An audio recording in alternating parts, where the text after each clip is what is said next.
સુરતમાં દર વર્ષે ઉનાળામાં તાપી નદીમાં જળકુંભીનું સામ્રાજ્ય સર્જાય છે।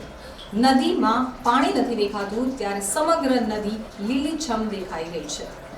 સુરતનો દેશભરમાં સ્વચ્છતામાં પ્રથમ નંબર આવે છે, પરંતુ પાણી પીવા માટે જેનો ઉપયોગ કરવામાં આવે છે તે તાપી નદીમાં જળકુંભી જામી ગઈ છે, જેથી ગંદકીને લઈને સવાલો ઉઠી રહ્યા છે। તાપી નદીમાં જ્યારે જળકુંભી વધી જાય છે ત્યારે જીવાતનું પ્રમાણ પણ વધી જાય છે, કારણ કે જળકુંભીને કારણે પાણીની સ્વચ્છતા જળવાઈ રહેતી નથી। ભૂતકાળમાં પણ અનેક વખત જળકુંભીના કારણે દૂષિત પાણીનો પ્રશ્ન ઉઠ્યો છે। તો વૈજ્ઞાનિક દ્રષ્ટિએ પણ જોઈએ તો જળકુંભીના મૂળિયા ખૂબ જ ઊંડાણમાં જતા હોય છે અને તેને કારણે પાણીને જે અવરજવર છે તે પણ ઓછી થઈ જાય છે। તેના કારણે પાણીમાં દુર્ગંધ પણ શરૂ થઈ જાય છે। 5 મહિના પહેલાં જળકુંભી વધી જવાના કારણે પાણી દૂષિત થઈ ગયું હતું, જેને પગલે ઉકાઈ ડેમમાંથી પાણી છોડી અને આ જળકુંભી દૂર કરવામાં આવી હતી। તાપી શુદ્ધિકરણને લઈને પાલિકા દ્વારા કરોડો રૂપિયાનો ખર્ચ કરવામાં આવે છે। આ સાથે જ તાપીમાંથી જળકુંભી દૂર કરવા માટે મશીનો પણ મૂકવામાં આવ્યા છે।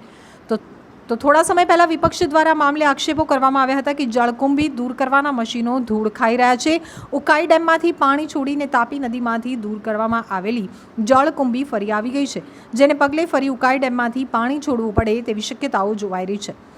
પાણીની માંગ વધી જતાં દર ઉનાળામાં કોઝવેના લેવલમાં પણ ઘટાડો થતો હોય છે। સાથે જ જળકુંભી લીલા પાણીની સમસ્યા રહે જ છે। રાંદેર, પાલનપુર, વેડરોડ, કતારગામ સહિતના વિસ્તારોમાં પાણીમાં દુર્ગંધ આવતી હોવાની ફરિયાદો પણ શરૂ થઈ જતી હોય છે। તો દર વર્ષે વધી જવાને કારણે આ સમસ્યા સર્જાય છે।